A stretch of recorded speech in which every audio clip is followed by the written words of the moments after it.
Hello বন্ধুরা, আজকে শ্রাবণ মাসের তৃতীয় সোমবার।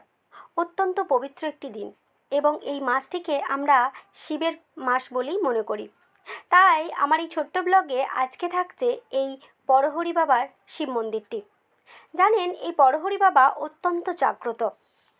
এনার এই যে মন্দিরটি তৈরি করা হয়েছে, এই মন্দিরটি বর্গী আক্রমণ ঠেকানোর জন্যই তৈরি করা হয়েছে। সাধারণত আপনারা দেখে থাকবেন যে এই ধরনের মন্দিরগুলো বর্গী আক্রমণ ঠেকানোর জন্যই তৈরি করা হতো, যেহেতু বর্গীরা শিবের পরম ভক্ত ছিল। পূর্ব বর্ধমান জেলার খণ্ডঘোষ থানার ওয়ারিয়া গ্রামে এই শিব মন্দিরটি রয়েছে। এখানকার স্থানীয় লোকেরা বলেছেন যে এই মন্দিরটিতে শিবরাত্রিতে সমস্ত নারীরা বা যারা শিবের ব্রত উপবাস করেন তারা শিবরাত্রিতে জল ঢালেন। এছাড়াও চৈত্র সংক্রান্তিতে গাজনের সময়তেও এই শিবের পুজো হয়। এছাড়া প্রত্যেক দিন নিত্য সেবা হয় এবং শ্রাবণ মাসের সোমবারেও অনেকে এই শিবের মাথায় জল ঢালে, তাদের ব্রত উপবাস পালন করে।